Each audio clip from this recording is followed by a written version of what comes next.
Welcome to a new episode from English Plus Podcast. In today's podcast, we will talk about professional English and we will focus on marketing and talking about marketing strategy. We will talk about marketing strategy versus marketing plan, and we will talk about developing the marketing plan using the stages known as the AOSTC, or Analysis, Objectives, Strategies, Tactics, and Control. And we will finish our episode by listing some important questions every marketer needs to know about when he or she wants to prepare the marketing plan, the summary of the marketing plan, what is known as the executive summary. So without further ado, we have a lot to cover. Ben and I will talk about this and we will explore as much as possible from the topic of marketing strategy so that you can understand it better and maybe you can use it in your own life. And of course, hopefully that will add to your professional English skills. So Ben, let's start with the differentiation between marketing strategy and marketing plan. What's the difference between these two when we say marketing strategy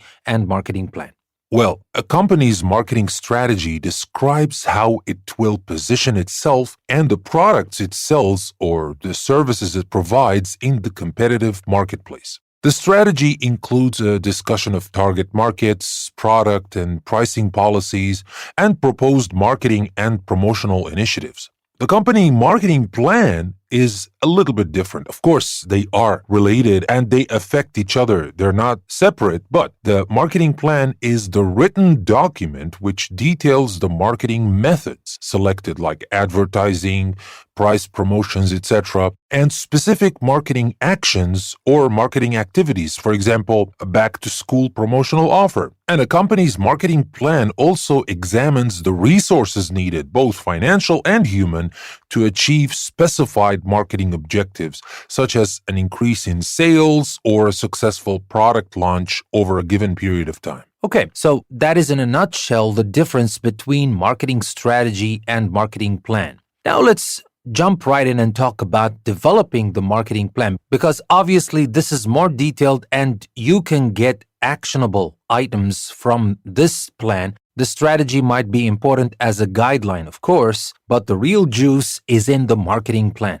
That's right. Now, you can develop a marketing plan using the stages known as AOSTC, which stands for Analysis, Objectives, Strategies, Tactics, and Control. So that is another fancy abbreviation.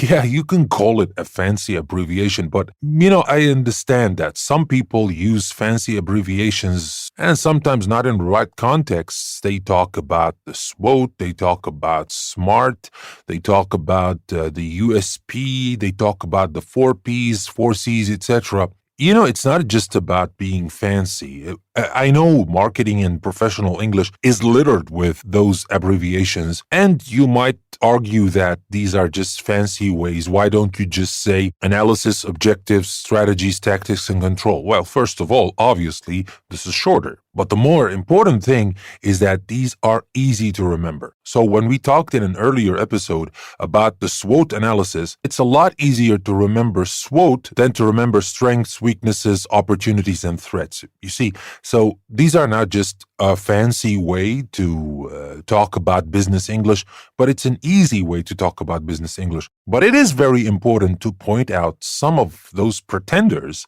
that just go around and use these abbreviations, usually in the wrong context, as we said earlier, and they kind of overuse them. Yeah, I'm not with that at all. I'm not saying that this is a cool thing, especially when you're talking to people who might not know the meaning of SWOT or AOSTC or the 4Ps or SMART objectives or whatever. You know what I mean? Yeah, of course. All workplaces are full of these pretenders. You find them everywhere. But that's not our topic for today, of course. Let's focus back on our marketing plan and using the stages known as the AOSTC, or Analysis, Objectives, Strategies, Tactics, and Control. Let's start with analysis. Okay, analysis has different things to consider. Now, we need to consider the current market situation. And here we need to know information on the competitors and the marketplace. We need to have a competitor analysis, and that is the competition in the marketplace. You will also need to include information on their positioning. That means how they control the way the customers see the products or services. We need to know that when we are in the analysis stage of developing a marketing plan. We also need to consider product and service analysis, what you sell or provide, and your unique selling point. And here we have another fancy abbreviation, and that is USP. USP stands for unique selling point. Now here, when you think about analyzing the product or the service, you need to think about what you sell or provide, your unique selling point. That is what distinguishes your product or service from others on the market. And then you will have to think about the target market, your customer groups or segments, for example, teenagers, business people, etc. Okay, so to recap, in the analysis, we need to think about the current market situation, competitor analysis, product analysis, or service analysis, and the target market. That's right. Okay, so that was the A, the analysis. What about the O, the objectives? Well, when you want to think about objectives, you need to have marketing goals and obviously what you want to achieve in terms of image and sales. You need to write that down.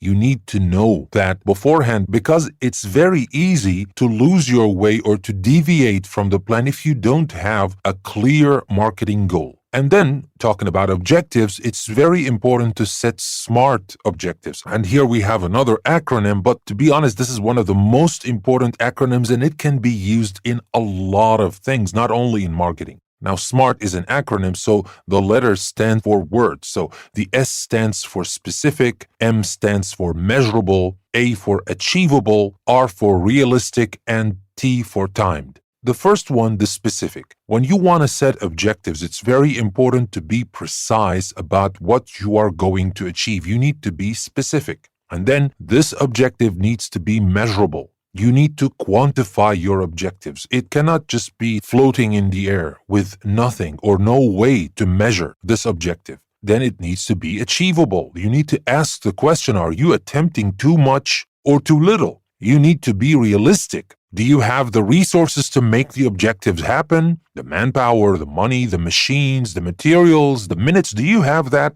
You have to be realistic about your objectives. And finally, it needs to be timed. The objective needs to be timed.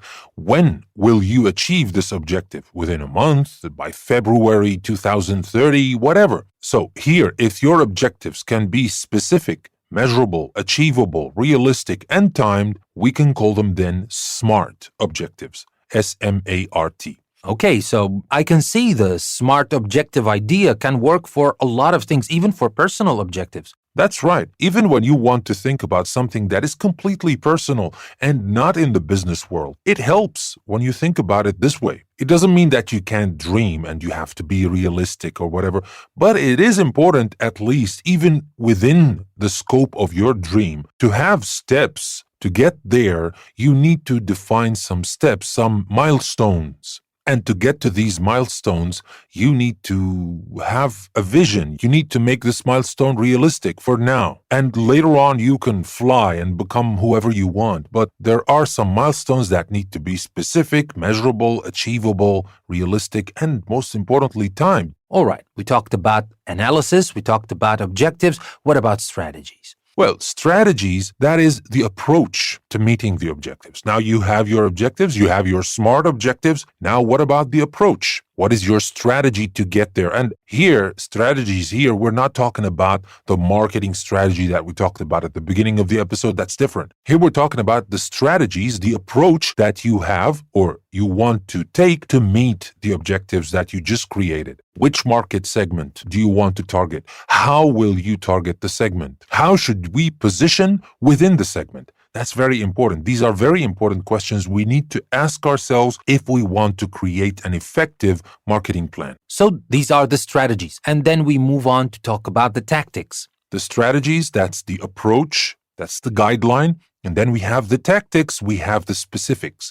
We convert the strategy into the marketing mix. We talked about the marketing mix earlier in this podcast. And to remind you what the 4 Ps are, these are the product, the price, the place, promotion. So product, price, place, promotion. These are the 4 Ps of marketing, the marketing mix. And finally, we have the control. What do we mean by the control? After we've worked on the analysis, the objectives, strategies, and tactics, what is control? Well, simply control is tracking. How the success of the marketing plan will be measured. It's very nice to create a marketing plan, to create an impeccable marketing plan that has taken into consideration everything. You have great, smart objectives. You have the approach written down very clearly, the tactics written down to the minute details, everything taken into consideration. But there is a very important stage after you start to implement this marketing plan, how the success of the marketing plan will be measured, how each marketing activity will be assessed. If it is just a perfect marketing plan and there's no way to assess this marketing plan, or you have no plan to assess this plan, you will never know if your marketing plan works. Because remember, the most important thing about creating a plan is be willing to change. Be flexible about this plan. This plan is not set in stone. You have a plan today, and after you use this plan in the market for a month or two, or even for a week or two, you might figure out that there are some things in your plan that are not exactly the things needed in the market now. So you need to change. You need to adjust your plan, and that's very important. You cannot just depend on anybody's expertise to create the plan, because the plan is about the market. The market is people. People change, so plans should change with them as well. But to know if your plan is working or not, so that you can decide whether you want to change it or not, you need control. You need a way to track your plan, how the success of the marketing plan will be measured. That's very important. All right, so that was our AOSTC, the analysis, the objectives, the strategies, tactics, and control. And these are very important stages that we need to know about when we develop a marketing plan. Now, before we move on to the last part of this episode, I would like to remind you that you can find a lot of resources on our website, EnglishPlusPodcast.com. So take the link you will find in the description of the episode and go there and take your English with it to the next level.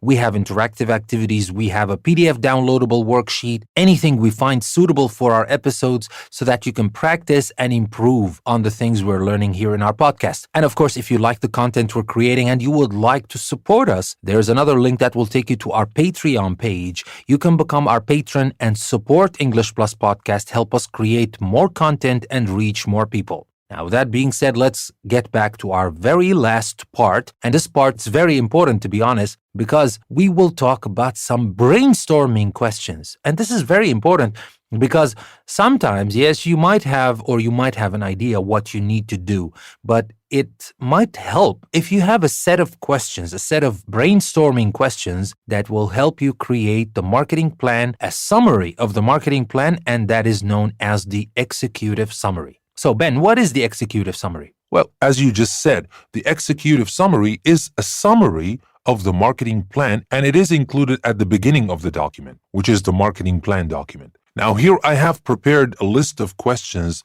that are very useful as brainstorming questions. These will help you with your marketing plan, with your executive summary, because I find it a very useful tactic to ask yourself questions, even if these questions are kind of obvious to you since you've been here or you've been working in this company forever. It doesn't matter. You should always ask the questions. You should always ask key questions because, as we said, things change. Even if you've been working in the company for a very long time, or you've been working on a product for a very long time. Yes, you know a lot of things, but people change. Demographics change. People's needs change.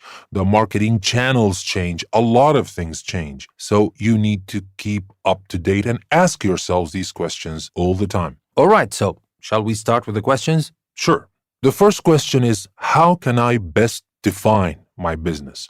What kind of company are we? That is a very important and very good question to ask at the beginning because, as we said, that might change over time depending on the circumstances. Then you need to ask yourself, are my objectives smart? Now, we talked about smart objectives, but you have to remind yourself because it's very easy to create objectives that are not smart. It's very easy to fall in this trap. Keep asking yourself this question, are my objectives smart? And then you can ask a question, should I focus on repeat business, thereby keeping the customers we've got, or should I focus on gaining new customer? And that's a valid question. Where do you want to focus? Of course, you want both. Now, every company in the world, whatever their product is or their service is, they want the repeat customers, they want to keep their own customers, and they want to get new customers. And that's fine. But what do you want to focus on? Should you focus on repeat business or on gaining new customers? And that's a very important question because you cannot focus on everybody. And another question, do my customers share any patterns, habits, or repetitive behavior? For example, do they all shop in the same kinds of shops? That's very important because if you already know which customers you want to focus on and you know the patterns or habits or repetitive behavior of these customers, that will make it easy for you to know how to market or where to place your ads, for example, for these customers. And the next question, are there any market segments or groups of consumers that are underserved? That means not provided for enough or at all. If you can find an answer to that and you know that there are some groups of consumers that are underserved, you might want to include a special thing for this group of customers or market segments. And then you should ask yourself, is the product or service viable? What does that mean? Will it make a profit? It's very important to have a great idea, to have a great product, but it is not viable. It will not turn in a profit. And of course, since we're talking about business and not a charity, that is a very important and valid question. Is the product or service viable? And the next question, is it accessible? Is it easy for the audience to get or start using the product? If the answer is yes, perfect. If it's not, well, you have to work on that. And then you need to ask yourself, how well did previous marketing methods work? If you're talking about a product or a service that you've already created marketing campaigns for, how well did our previous marketing methods work? We can learn from the things we did in the past. That's very important. It's not about every time we need to create something new. Yes, we need to be creative and create new ways to reach more people, etc., but we can get very good use of the lessons learned. This thing worked, this thing didn't work. Maybe this thing that didn't work in the previous marketing campaign was because of a mistake or something wrong we did, and we know about it. So at least we have lessons learned of the things we should and we shouldn't do. We should do it this way, we shouldn't do it this way, based on data, based on real data, not just on some ideas in someone's mind. And we all know that we have a lot of genius people around in the company, especially when it comes to talk about marketing. Everybody knows everything. Anyway, so the next question is, which marketing mediums or communication channels are best for my audience? Now that you know your audience, you know the marketing segment and all that, you need to ask yourself which marketing mediums or communication channels are best for my audience. And then you should ask yourself, should I use a cross-section of media or should I just focus on one medium? That depends on the market, that depends on the audience, that depends on the consumers you want to target. Is it useful to cross-section or should you focus on only one medium? Then the next question is, do I have a clear marketing message? One that is easy for the audience to understand. Do I have that? If I don't have that, I should work on that.